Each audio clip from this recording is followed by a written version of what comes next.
Gente, o livro que nós estamos estudando é esse aqui, ó, o que é um membro de igreja saudável, tá? É uma série de livros da igreja, desenvolvidos pela igreja do Mark Dever, lá nos Estados Unidos, chamado, né, de 9 marcas, né? É uma igreja de cunho reformado, então assim, a gente se alinha muito com as práticas deles, não quer dizer que tudo que eles fazem, né, se aplique no contexto da CB Moema e vice-versa. Mas esse é o livrinho que a gente está utilizando para avaliar o que significa vivenciar, tudo bem, Denise? Vivenciar uma experiência comunitária saudável. Muito bem, geração saudável. Alguém aí consegue ler o título da aula de hoje para mim? Perfeito. Um membro de igreja saudável é um teólogo bíblico. Então, a partir de amanhã, todo mundo será enviado para um seminário, fará 5 anos de curso, vai aprender a fazer exegese, hebraico, grego, teologia sistemática, 1, 2, 3, 4, meia dúzia, e só depois disso é que vocês serão membros de igreja saudável, correto?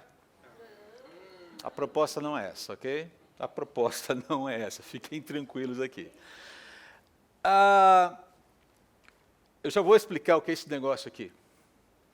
Agora, para algumas pessoas pode parecer redundante falar teólogo bíblico. Teólogo bíblico não é redundância, é necessário, ainda mais nos dias atuais. E a pergunta que vocês vão discutir, rapidamente aqui, né? Vocês vão trabalhar com essa pergunta. Qual é a maior vocação do ser humano? Qual é a maior vocação do ser humano? A gente fala de vocação, a gente fala de chamado. Tá? A gente fala de chamado de uma maneira geral.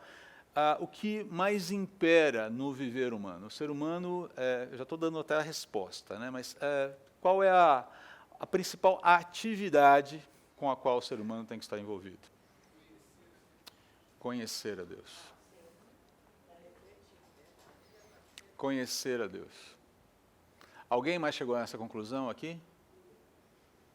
Está tudo dentro, gente, mas esse é o primeiro passo, conhecer a Deus. Sem conhecer a Deus, eu não vou conseguir glorificar a Deus, eu não vou conseguir refletir a imagem e semelhança dele, eu não vou fazer com que a Imago Dei funcione na minha vida. O que é a Imago Dei? Imagem e semelhança de Deus. Ser feito a imagem e semelhança de Deus. Tem uma série de aspectos aqui. Ok? Então, ser feito a imagem e semelhança de Deus diz respeito a sermos feitos para Deus e para nos satisfazermos em Deus. Isso é antropologia bíblica. Isso é ser um teólogo bíblico. Você não precisa de um seminário para saber disso. Na verdade, a gente vive isso. A ideia é que o nosso viver comunique isso naturalmente. Eu fui chamado para ser um homem, eu fui chamado para exercer minha cidadania, para ser um profissional em determinada área, eu fui chamado para, como homem, exercer a minha masculinidade dentro da realidade onde eu estou vivendo. As mulheres, a mesma coisa. E se eu conheço a Deus intelectualmente e praticamente, eu o glorifico. Essa é a questão. Então, eu estou simplificando a resposta. Tá bom? Então, lembre-se, nós não falamos de um conhecimento meramente intelectual aqui. Porque conhecimento intelectual, gente, sobre Deus, o mundo está cheio. É esse conhecimento intelectual aplicado à vida que são elas. Tá? Então, só para a gente deixar bem claro aqui. Muito bem. Olha só o que como o Aniabuili começa esse capítulo, muito interessante o que ele menciona aqui, né? Ele faz uma menção de um teólogo chamado J.I. Packer, de um livro que foi escrito há quase 50 anos atrás. Olha o que ele fala. Ignorância de Deus. Ignorância tanto de seus caminhos como da prática de comunhão com Ele. Olha aí. Conhecimento intelectual e relacional. É a raiz da fraqueza da igreja contemporânea. Foi assim que Packer começou o prefácio da edição de 73 de seu livro O Conhecimento de Deus. Packer argumentou que a tendência que produzia tal ignorância de Deus e fraqueza na igreja era que, abre aspas, a mente dos cristãos havia se conformado com o espírito da modernidade, o espírito que produz grandes pensamentos sobre o homem e deixa lugar somente para alguns poucos pensamentos sobre Deus. Você concorda com esse diagnóstico ou discorda? Se você concorda, por que concorda? Se você não concorda, por que não concorda?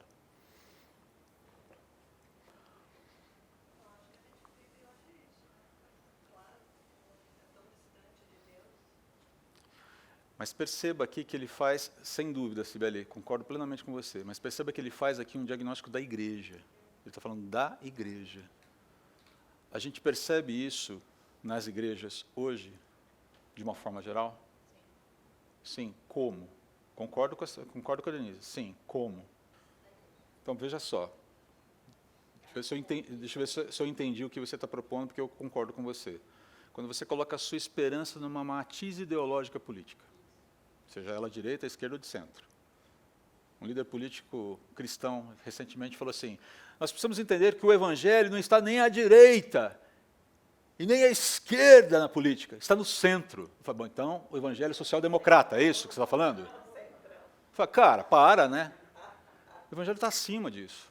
Então, quando nós colocamos a nossa esperança em matizes ideológicas, agora, se o fulano for eleito, sim. Se o Beltrano continuar eleito, oba! Se a terceira via vingar, aí sim. A questão de adoção, a discussão sobre dignificação do ser humano, usando pautas que não dignificam o ser humano segundo a Bíblia. E, gente, vou falar para vocês, numa das pregações passadas, aí, há não muito tempo atrás, uma pessoa me chamou de machista pelo WhatsApp. A pessoa que assistiu uma das mensagens, você é um machista. Eu falei, ok, podemos conversar sobre, fale mais, fale mais. Não vou discutir qual foi a mensagem, quando foi. A pessoa que assistiu a mensagem mandou uma mensagem, WhatsApp, você é um pastor machista.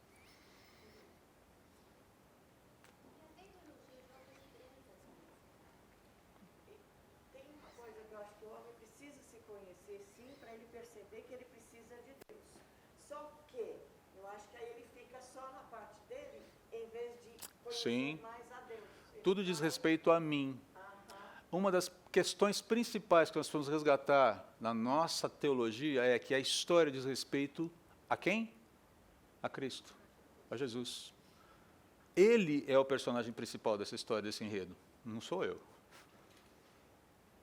E percebam que há muitas construções eclesiásticas, púlpito, ensino, ministérios, visam basicamente atender são centradas nas pessoas.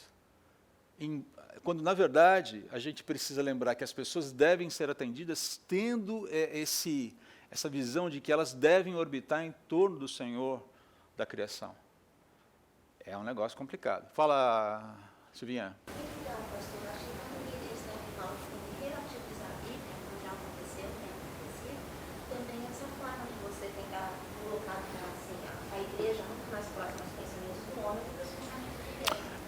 Você adequar a palavra às necessidades humanas e não trabalhar as necessidades humanas à luz da palavra. Isso é uma inversão perigosa. A gente está falando aqui de uma hermenêutica, de uma chave hermenêutica, uma forma de interpretar as Escrituras. Da forma que a gente mencionou a semana passada, você parte da Bíblia para trazer luz à realidade e lidar com a realidade a partir daquilo que foi revelado. Nessa nova hermenêutica, você parte da realidade e fala, ok, Bíblia, vamos adequar você aqui para fazer um joguinho, um bem casado aqui que acomode, que dê espaço, dê tranquilidade ao nosso coração. Isso é perigosíssimo, porque num curto prazo pode até trazer algum conforto emocional, algum conforto psicológico, algum conforto epistêmico, sobre conhecimento, inclusive. Mas lá na frente é um laço. Oi, Sidney, depois a Lain. Vai lá, Sidney. Aquela expressão, a vontade de Deus, partiu muito disso, será? Porque isso aí é antigo, né? Desde o tempo do feudalismo, o homem usou muito, a igreja usou muito aquela vontade de Deus. Assim. Então, há vontades reveladas, a vontade de Deus está revelada na palavra, né? O que não está revelado na palavra, você fica desconfiado, né? Você fica desconfiado, né? Você sempre fica desconfiado. Fala, peraí, o que você quer dizer com isso? Né? A vontade de Deus está revelada na palavra. Por exemplo, uma das vontades claras de Deus para nós é que nós sejamos santos, que nós nos abstenhamos, que nos afastemos de toda imoralidade sexual. Capítulo 4 de 1 Tessalonicenses. A gente vai estudar isso logo mais. Isso é uma vontade revelada de Deus. E há outras, né? Então, existe, mas sem dúvida, você usar, né, dessa coisa da posição, da fala, da posição eclesiástica ou de poder, para falar em nome de Deus e asseverar algumas coisas em nome de Deus, que, na verdade, né. Alain, e depois eu preciso continuar aqui. Vai lá, Alain. Aqui no Brasil, por exemplo, a gente está vendo muito isso acontecer, né? O Evangelho está deixando de ser cristocêntrico para ser antropocêntrico. Exatamente. Você vê as igrejas que pregam prosperidade, pregam bênção, pregam, vem para cá, seus problemas vão ser resolvidos. Normalmente os problemas dos líderes é que são resolvidos. Normalmente. Assim, é desviar o foco de Deus para o homem. Curioso é que você vê como que tem uma linha cinzenta nesse negócio. Né? A reforma começou exatamente daquele movimento do renascentismo, aquela coisa toda. Só que um foi para o lado do homem, o outro foi para o lado de Deus. E alguns séculos depois, a gente está indo exatamente Na mesma direção. Intensificando toda essa deterioração. Tá? Então, basicamente, é uma continuidade daquela deterioração. Tá? Gente, uma coisa aqui que a gente precisa recuperar, se você já assistiu às nossas aulas de Os Caçadores dos Oráculos Perdidos, você deve lembrar desse gráfico aqui. Lembra-se? A questão é que todo mundo teologiza, todo mundo constrói um edifício teológico, tá? Todo ser humano. Tá? A questão é quais são os pressupostos e qual é o tipo de conhecimento que esses pressupostos têm produzido. Essa é a questão aqui. Então, por exemplo, você tem aqui, né? Todos nós edificamos conceitos sobre Deus, sobre a realidade, nós mesmos e o outro, ou seja, todos nós fazemos teologia. Então, perguntas como Deus existe? Né? Como saber o que é o homem? Por que o homem existe? Né? O que é a verdade? E o mal? E o sofrimento? Que é uma pergunta que está aí o tempo todo mundo está lidando com essas questões. O que acontece depois da morte? Só alguns exemplos de perguntas, né, que estão aí. As pessoas, elas lidam, elas procuram trabalhar com essas questões essenciais da vida, buscando construir um edifício teológico. Só que essa edificação ela precisa de fundamentos. Você vai construir uma casa, você vai construir um prédio, você precisa fazer uma edificação. Você tem que colocar fundação, você tem que colocar alicerce. Não dá para construir um super prédio sem um bom alicerce. E não é só um bom alicerce. Um bom alicerce não envolve só a fundação em si, mas o tipo de material que você utiliza para construir esse alicerce. E quem dá o alicerce é o próprio Deus, através da sua palavra. Então, como é que eu vou construir esse edifício? Primeiro, né, as fundações estão reveladas na palavra. E a forma de construir também. Trata-se daquilo que Deus fala, né, que é a realidade, aquilo que Ele revela sobre si e a realidade criada. O apóstolo Paulo, lá em 1 Coríntios capítulo 3, ele vai falar, vou mencionar isso na mensagem de hoje também, que olha, quando ele está falando sobre divisão na igreja, ele falou, olha, só existe um alicerce, um fundamento que é o Senhor Jesus Cristo. Agora, cada um preste atenção em como vai edificar. Você vai usar pedras preciosas, ouro, prata, você vai usar madeira, feno e palha. Porque ele falou, vai chegar uma hora em que esse edifício vai sofrer uma prova, ele vai sofrer um teste. No final das contas, esse edifício vai ser testado na sua a edificação. E a questão é, o que vai sobrar? Esse é o ponto. Então, todos nós edificamos teologicamente. A questão é, quais são os fundamentos? E o que a gente usa, que materiais nós estamos utilizando para edificar. Por isso a necessidade de sermos teólogos bíblicos. Você se lembra de Jesus falando sobre ele se apresentando como a chave para o conhecimento de Deus? Quando ele fala, eu sou o caminho, a verdade e a vida, João capítulo 14, versículo 6. Quando ele se apresenta como, quando ele fala ali em João capítulo 8, né, conhecereis a verdade vos libertará. O texto mal utilizado. Mal utilizado tanto pelo pessoal de direita quanto pelo pessoal de esquerda. Isso foi a base da teologia da libertação lá atrás. Alguém ouviu falar de teologia da libertação aqui? Sim. Teologia do oprimido, teologia do excluído, movimentos da terra, tal, tem que revolucionar, o homem é o salvador do próprio homem. Isso estava na teologia, gente. Negócio escabroso. Eu venho de uma denominação que era muito forte biblicamente nos anos 50 e 60, e nos anos 70 começou a beber da teologia liberal. Adivinha o que aconteceu? A igreja literalmente implodiu. 3 seminários fortíssimos no Brasil. Hoje tem um capenguinha lá. Terrível o que aconteceu com a denominação. Tá? Terrível, uma igreja muito forte, dá dó. Mas enfim, então, uma vocação do ser humano é conhecer a Deus glorificando-o, ok? Vamos aqui fazer o encaixe para não ficar nenhum desconforto, tá bom? Já falei da Imago Dei, então tem que seguir aqui. Então perceba aqui o que está sendo proposto, né? O que é ser, né? O que a gente quer dizer com essa história de todo cristão ser um teólogo bíblico. Não é aquilo, né, que a gente falou de manhã, agora cedinho.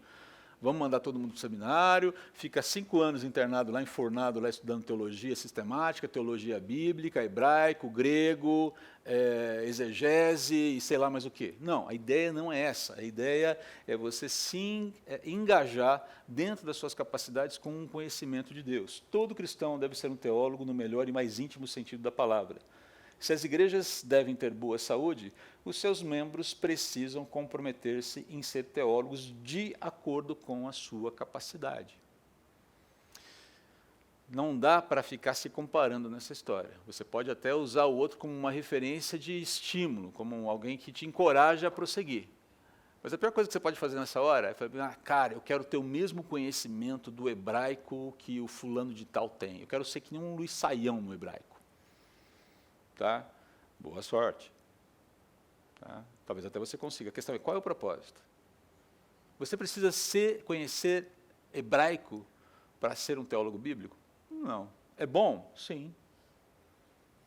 Você precisa conhecer grego para ser um teólogo bíblico? Não. É bom? Sim. Mas se você tem para quem perguntar, usa quem tem aí, que é a pessoa que está... Ô, pastor, diz aí para mim, o que significa isso aqui? Eu vou consultar, porque eu também não sou... Conheço hebraico, conheço grego, mas não sou fluente nas 2 línguas e conheço de forma instrumental. Tem que estudar, tem que lembrar, tem que ler. Né? Já não lembro mais, inclusive, né, algumas coisas. Né? Esse verbo aqui está no cal, está no nifal, está no piel, no pual, no ritpael. Graus do verbo hebraico. O que significa mesmo se estiver no ritpael? Já não lembro mais. Tem que ir lá, é isso aqui, tal. Isso ajuda a gente na nossa exegese, na nossa compreensão do texto. Mas são detalhes, eu estou mostrando para vocês, precisa disso? Não, não precisa disso. Mas e se eu quiser? Amém, irmão, vai fundo. Tem minha bênção, te ajuda aí no que puder. Tá? Muito bem. Vamos em frente aqui. Então, o que é teologia bíblica para um membro de igreja? Né? Praticar a teologia bíblica é conhecer o próprio Deus, é o que a gente acabou de ver aqui. Então, essa ideia de trabalharmos, nós trabalhamos com um pressuposto. A Bíblia é a autorrevelação de Deus. Deus existe e Ele mesmo se manifestou. O que Ele tem para dizer para a humanidade está aqui. Está aqui. Tudo que nós precisamos saber está aqui. É uma revelação finita sobre um Deus infinito. Então, ela não conta tudo sobre Ele. Conta o que nós precisamos saber. E é nessa revelação, nessa autorrevelação de Deus, que a gente se abastece para se relacionar com Ele. Não só para conhecê-lo intelectualmente, mas para conhecê-lo relacionalmente. Pense no seguinte, pensando no edifício teológico, né? Quem é Deus? Eu chego, não conheço o Michael, por exemplo. Opa, muito prazer. Quem é você? E ele vai dizer, eu sou o Michael. Eu falo, não. Não acho que você seja o Michael. Você tem cara de Ronaldo. Você parece jogador de futebol. Você tem uma xingada. Vou te chamar de Ronaldinho. Ele falou, não faz sentido isso. Eu sou o Michael. Não, para mim você é o Ronaldo. E a gente começa a entrar nesse embate. E aí ele perde a paciência, tira a CNH, RG dele e fala, cara, está aqui, olha. Eu sou o Michael, está escrito aqui.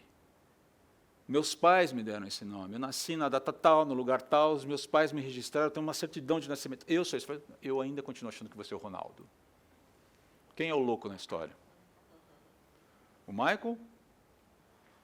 Ou aquele que insiste em chamá-lo de Ronaldo? Essa é a prática da maior parte das pessoas em relação a Deus. Deus está dizendo quem Ele é aqui. CNH está aqui, ó. Não, mas para mim Deus é. Ok? Mas ele continua dizendo que ele é aqui. Então, esse é o tipo de cuidado que a gente tem que ter. E o meu Deus, quantas vezes eu ouvi isso? O meu Deus é um Deus de amor. Você falou, ok, eu sei, Deus é amor, na verdade. O que você quer dizer com isso? Qual é o teu conceito de amor? O teu conceito de amor elimina o conceito de justiça de Deus, por exemplo? Um Deus de amor é um vovozinho, benevolente, senil, que fica afagando você cada vez que você faz malandragem? É isso que ele está querendo dizer? Não é assim. Então perceba que isso existe dentro da igreja, gente. O meu Deus, a minha teologia, a minha construção epistemológica e até mesmo afetiva com um Deus que não necessariamente é o Deus que se revela nas Escrituras. Isso é um negócio complicado. Segundo aqui, então a gente precisa lembrar, nós trabalhamos com o pressuposto de que Deus existe e de que Ele se autorrevelou nas Escrituras. Ele diz quem Ele é. E para conhecê-lo eu preciso conhecer as Escrituras. Segundo, praticar a teologia bíblica implica conhecer a grande história da redenção. Eu preciso entender que a história diz respeito àquilo que a gente falou agora. A quem mesmo? A Jesus. A primeira menção do projeto redentivo de Deus ocorre quando mesmo? Gênesis, capítulo 3, versículo 15, o chamado proto-evangelho. No meio da desgraceira toda, Deus fala, eu vou dar um jeito. Ele fala, eu vou providenciar um redentor. Alguém que vai esmagar a cabeça da serpente. Ele fala num sentido figurado ali. Porque foi a serpente que causou o problema. E esmagar significa matar a morte. Basicamente essa ideia de matar a morte. Matar os efeitos da morte. Tá? Então eu preciso conhecer a história da redenção. Como tudo começou, por que a gente chegou até onde a gente chegou e o que vem pela frente. Os aspectos redentivos de Deus dizem respeito a intenções, promessas passadas, essas promessas cumpridas em relação ao presente e promessas futuras. Em toda, e a minha história está encaixada nessa história maior.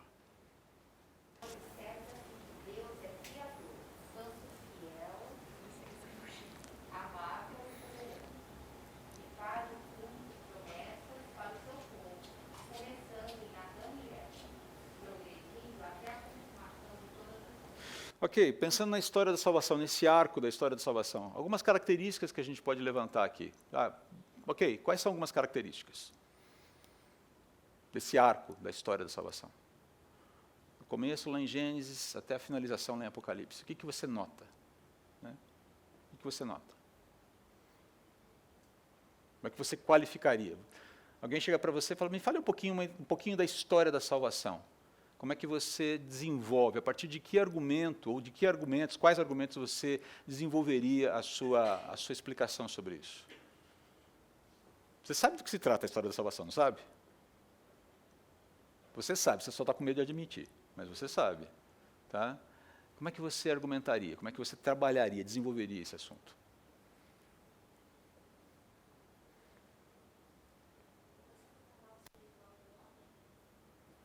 Você vai ter que passar por aí. Eu não começaria por aí, mas você vai passar por aí. Mas, eventualmente, se você começar por aí, e não está errado, você tem que explicar por que houve uma morte espiritual. E por que houve uma transgressão? Porque havia uma normatização de vida dada por um Deus santo que criou todas as coisas. Eu já voltei lá no início. E aí eu posso avançar.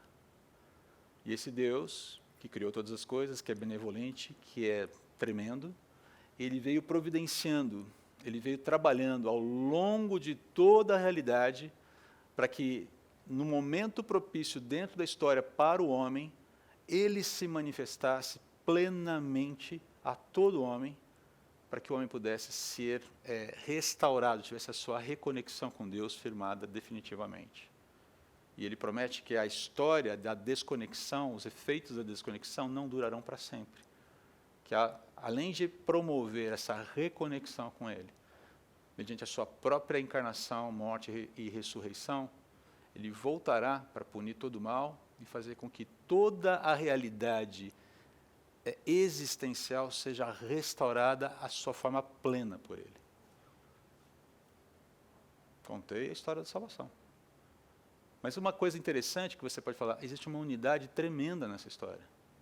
Nós estamos falando de um livro que foi escrito ao longo de 1.500, 1.600 anos, na verdade não um livro, um compêndio, uma enciclopédia. 40 autores diferentes, vivendo em momentos completamente diferentes da história, em condições diferentes, gente que estava no trono, gente que estava na prisão, gente que estava no deserto, enfim. Gente que viajou muito, gente que não saiu do lugar. E ela tem uma unidade tremenda. Ela não tem incoerências. Então você está falando de uma história, um relato da humanidade, escrito durante 1.500 anos, que não tem incoerência nenhuma, que não tem nenhuma espécie de contradição, que não induz ninguém ao erro, que fala de um problema, mas fala de uma solução, e que trabalha com aquela que é a maior aspiração do ser humano, que é o quê? O desejo de viver para sempre. Apesar da música do Queen, todo mundo quer viver para sempre. Se você não sabe o que eu estou falando, é a música tema do Highlander. Wants to live forever. Freddie Mercury quase se acaba naquela música. E todo mundo, ninguém quer viver para sempre. Não, todo mundo quer viver para sempre, só não consegue admitir isso. André, Oi. e quando ele cantou essa música, ele já sabia que ele estava condenado pela AIDS.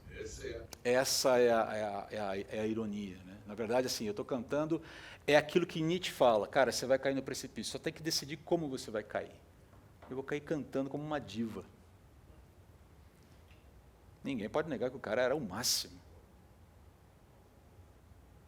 Mas olha aí. Who wants to live forever? Cara, todo mundo quer. Salomão falou sobre isso. Está lá em Eclesiastes. Porque isso foi colocado no coração do homem por Deus. Então, a história da salvação está trabalhando com essas questões. Né? Muito bem. Mas vamos em frente aqui. Como a teologia bíblica produz saúde em um membro de igreja? Então vamos lá, agora sim alguns pontos mais intensos aqui. Primeiro, ajuda-nos a crescer em nossa reverência para com Deus. Quando você começa a se aprofundar no conhecimento de Deus e perceber quem Deus é, a gente começa a ficar empolgado com Ele. Caramba, Deus é bom mesmo, cara. Lembro de um pastor amigo nosso, né, que mora no Nordeste. Ele morou aqui em São Paulo há muito tempo, o filho nasceu aqui em São Paulo, mas eles se mudaram, o menino era muito novinho quando foi para lá, Mateuzinho, agora já está casado, um homem zarrão ali, né? Mas o Mateuzinho, quando começou a aprender a respeito de Jesus, começou a entender quem Jesus era, um dia ele soltou uma para o pai, e o pai depois contou para mim, eu morri de rir. E virou assim para o pai e falou, paiinho, mas esse Jesus é arretado de bom. Né? Bem daquele jeito, né? Filho, ele é arretado de bom. Essa coisa do maravilhamento. Para pensar, qual foi a última vez que você se maravilhou com Deus? Que você, cara, o Senhor é fantástico. O Senhor é tremendo. Qual foi a última vez que você se encantou com Deus? Como é que isso aconteceu? Com certeza tem alguma conexão com aquilo que a palavra de Deus revela para você. Com certeza tem. Ainda que não diretamente, aquilo remete a algum princípio, alguma informação que você leu na palavra, não é verdade? E as cabeças podem fazer sim ou podem fazer não. Assim, gente, vocês estão... Está dando medo de ver vocês assim, vocês estão travados, vocês não reagem. Nem com os olhos vocês reagem. Eu fico pensando, Senhor, ou eu estou falando algo muito profundo, eles, não, realmente e tal, eu estou concordando aqui dentro do meu ser, mas assim, pode concordar, pode discordar, e aí, sim ou não? Sim. Aqueles que querem dizer não, fiquem à vontade também. Eu só vou lamentar que eu tenho que seguir a aula, então a gente pode conversar depois. Ajuda-nos a crescer na nossa reverência. A reverência diz respeito a respeito, um respeito de grande intimidade. Não é aquela reverência distante, é aquele respeito de quem conhece, de quem está próximo. Eu lembro de um professor lá do seminário que falava uma coisa muito interessante. Falou, André, todo aluno que vem aqui, todo colega que vem aqui, na minha sala, toda pessoa que vem aqui, dependendo do grau de liberdade, sempre bate na porta. Alguns se anunciam primeiro, né? Mas bate na porta, posso ter um tempinho com você? Os meus filhos, eles entram sem pedir licença. Eles podem entrar a hora que eles quiserem aqui. Eles entram, oi pai. Mas, dentre todos os que me conhecem, eles são aqueles que mais me reverenciam, como pai deles. E está certo, tem que ser assim. A reverência que eles têm por mim é proporcional à liberdade que eles têm comigo. Liberdade sem reverência não é liberdade. Reverência sem liberdade é medo. Não é respeito. Percebe? As coisas estão bem interligadas aqui. É muito legal isso. Vamos lá. Ajuda-nos a vencer as nossas ideias erradas. Temos ideias erradas? Temos pressupostos, muitas vezes, que precisam ser mudados? Sim ou não? Temos ideias erradas? Temos concepções erradas sobre Deus? Já tivemos, pelo menos? Gente, é por isso que essas brigas que a gente vê por aí, né, esses bate-bocas teológicos que a gente vê nas redes sociais, cansam, exaurem. É por isso que eu decidi que eu não vou publicar mais nada em Facebook, não tenho Twitter, não publico nada em Instagram, não sei informações que sejam relacionadas à vida comunitária da igreja. Mas não vou entrar em embate. Por quê? Porque não é essa a ideia. E eu, eventualmente, posso estar errado.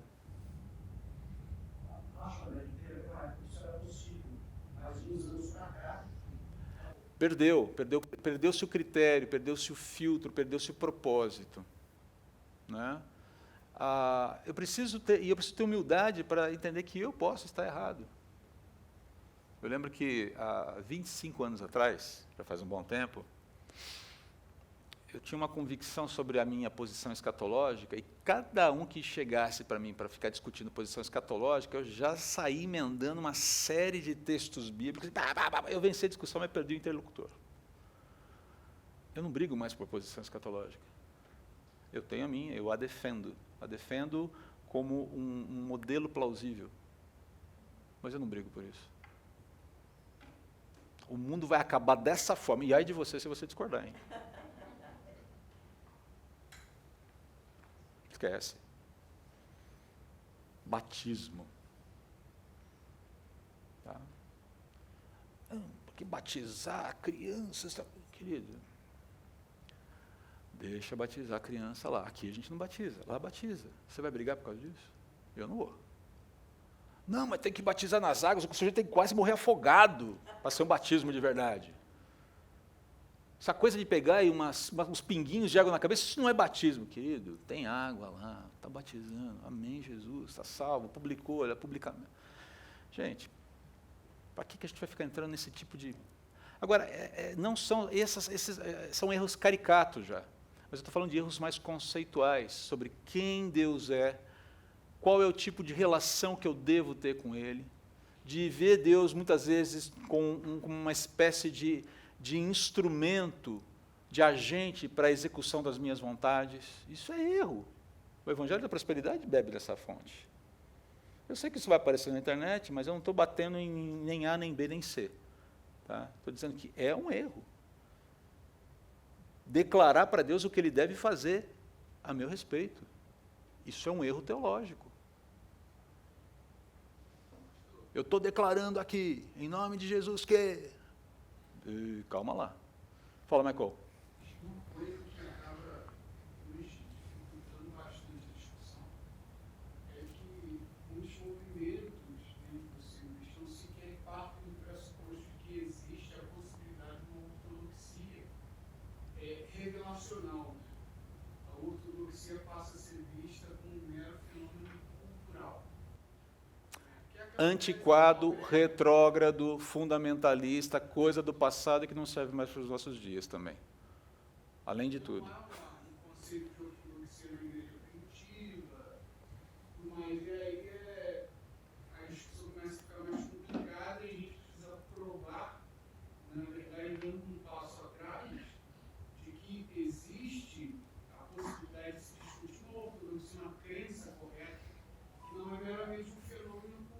Exatamente. Até porque o Evangelho, ele é o redentor da cultura.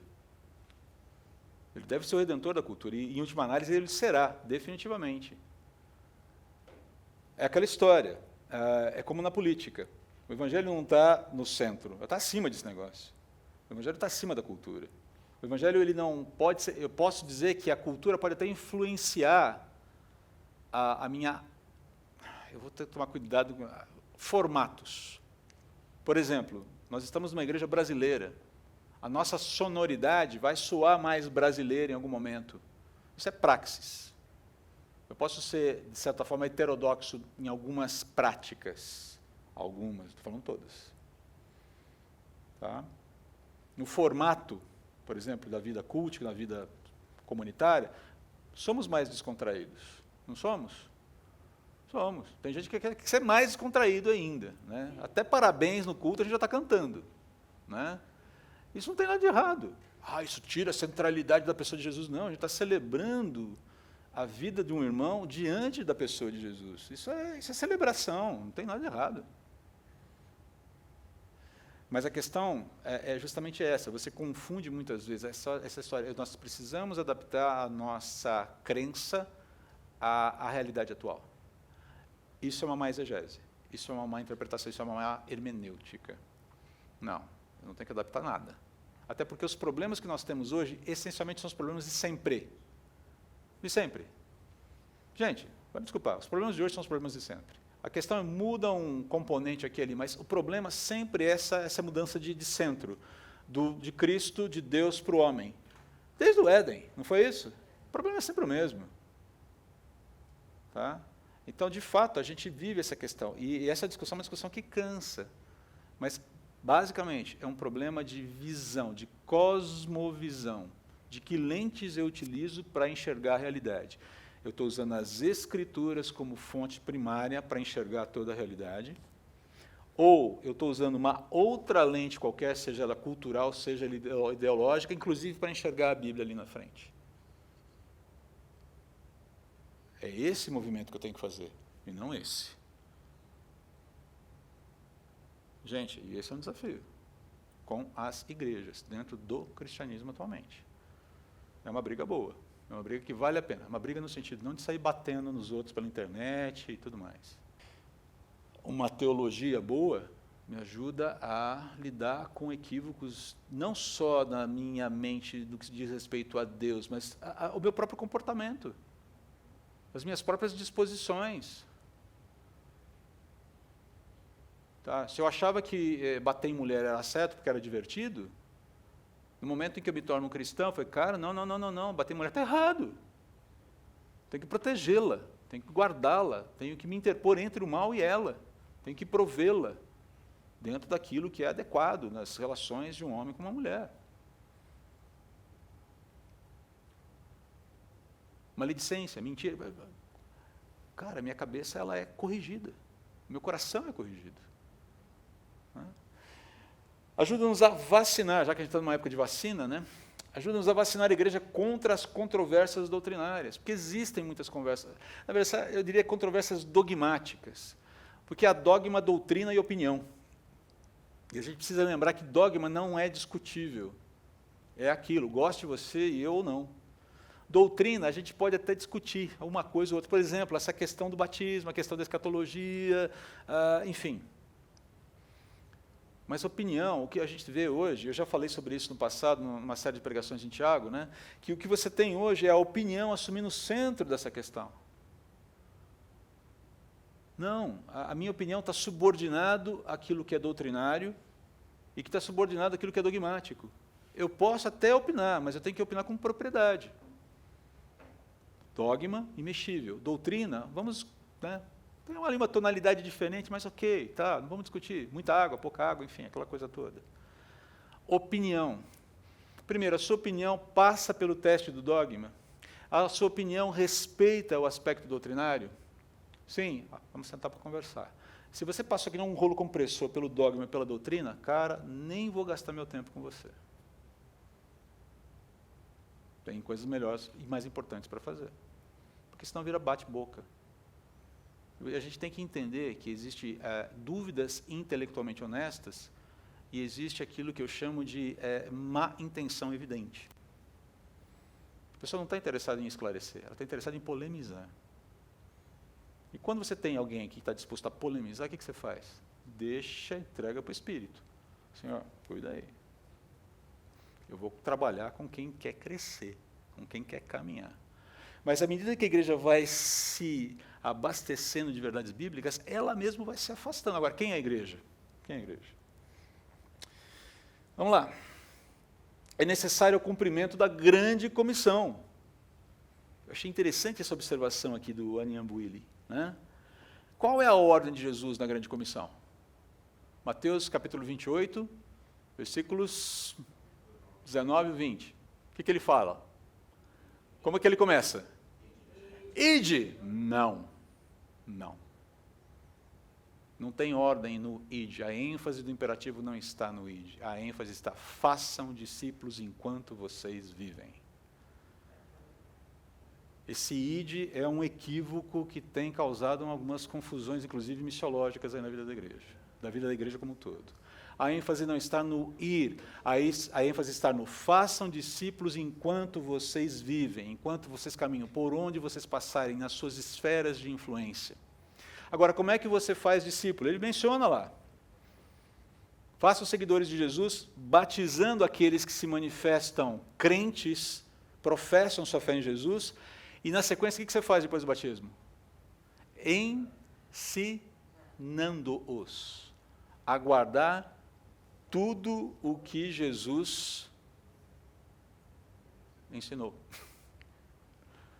A obedecer aquilo que Jesus revelou. Conhecimento intelectual / relacional. Então perceba, a nossa missão é fazer discípulos onde estamos. Hoje, aqui em São Paulo, hoje em Moema, ali no seu prédio, ali na sua casa, ali na sua rua, na sua vizinhança, no seu trabalho, nos relacionamentos que você tem, é pedir oportunidades para Deus para comunicar essa esperança. Senhor, me dê oportunidades. Né? Me dê ousadia. Me ajude a construir um conhecimento cada vez maior. E vai trabalhando naquilo que você consegue fazer. Ninguém precisa se tornar um exímio conhecedor das Escrituras para pregar o Evangelho. Porque a gente precisa saber dar o quê? Razão da nossa esperança, como fala Pedro na primeira carta, capítulo 3. Primeira carta? Segunda carta. Deu branco agora. Tela azul. Acho que é a primeira carta. Percebe? Eu preciso saber da razão da esperança. Tenho essa esperança é visível, ela direciona, ela norteia a minha vida. Ok, beleza, sigo a vida. Como tornar-se um teólogo bíblico? Vamos colocar todos aqui, porque a gente já vai fechando. E aqui você vai precisar de ajuda, tá bom? Você vai precisar de ajuda de pessoas que já estão mais tempo na caminhada que você vai ter o seu ritmo, você vai estabelecer a sua própria dinâmica, pede ajuda para o pastor, pede ajuda para o presbítero, pede ajuda para o amigo, para o líder de PG. Mas, basicamente, aqui, ler bons livros de teologia. Há bons livros de teologia. Agora, lembre-se, teologia se escreve a lápis. Ok? Isso significa que teologia feita por homens é um sistema humanamente legado que pode conter falhas. É por isso que a gente precisa sempre confrontar aquilo que aquele autor está dizendo com aquilo que as Escrituras dizem.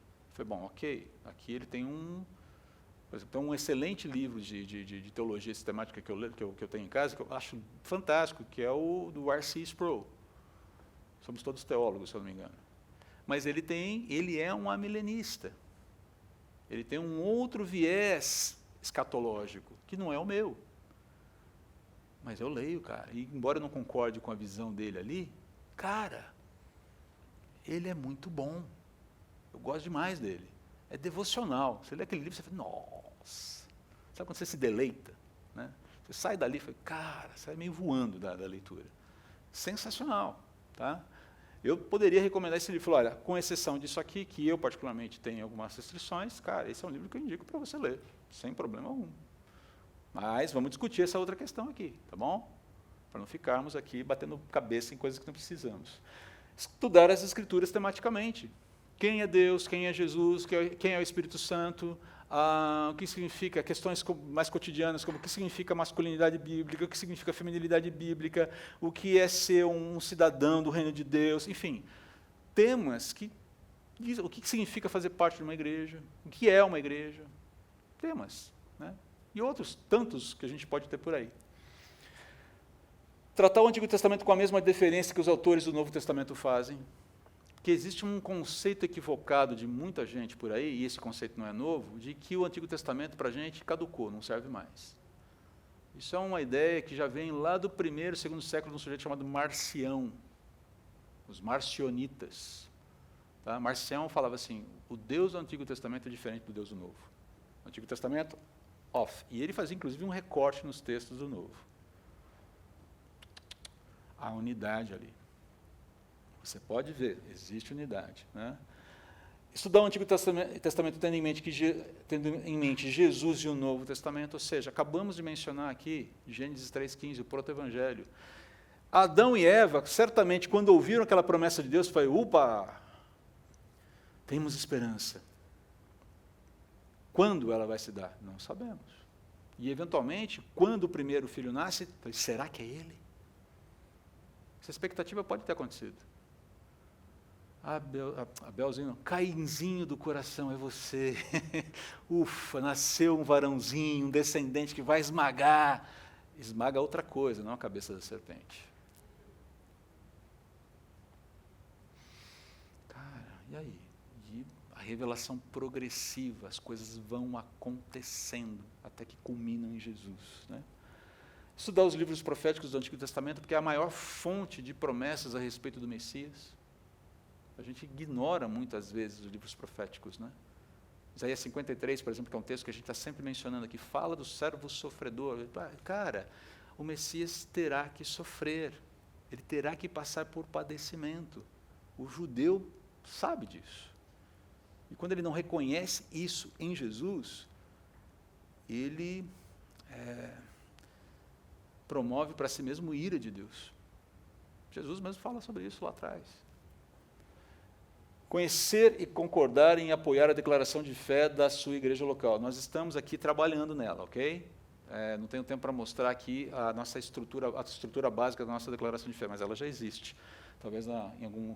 Quem estiver interessado em conhecer, eu posso mostrar para você depois, tá bom? Mas a ideia é de entender, nós trabalhamos com uma estrutura básica que é Deus, criação, queda, redenção e consumação. E qual é a nossa realidade dentro dessa estrutura? Focada absolutamente em Deus e no seu projeto, no arco da história da salvação. Tá? É assim que a gente está procurando desenvolver a nossa declaração de fé. Buscar unidade doutrinária e evitar disputas desnecessárias. Você gosta de batismo com muita água, irmão? Amém. Você gosta com pouca água? Amém. Respeite quem gosta com muito e você que gosta com pouca, enfim, vice-versa. A mesma história das máscaras, lembra? Quer usar máscara? Use, não critica quem não usa. Não quer usar máscara? Não use, mas não critica quem usa. Até máscara virou doutrina na igreja atualmente, né? Vacina e tal, essas coisas. É um negócio aqui, né? Mas essa ideia de nós não nos atermos, se é uma questão de matiz doutrinária, eu preciso discutir, eu preciso brigar por isso. Se é uma questão dogmática, o dia que chegar alguém aqui falando assim, eu quero ser cristão, mas eu não acredito em Jesus como Deus encarnado. Falei, opa, amigo, temos um problema aqui. Aí a gente vai ter que sentar para conversar. Mas aí é uma situação extrema, tá bom? Para concluir aqui, gente, conhecer a Deus começa em saber a respeito dele e de seu caráter. Também envolve entregar-nos a Deus por meio do arrependimento e da fé em Jesus, seu Filho, com base na promessa de que ele será nosso Deus. Consequentemente, conhecer a Deus significa seguir a Jesus como um discípulo. Em última análise, conhecer a Deus significa ser mais do que vencedor, por exultarmos na suficiência de Deus em todas as coisas, lembrando que a história é a respeito dele. É ele quem vence, e ele já venceu.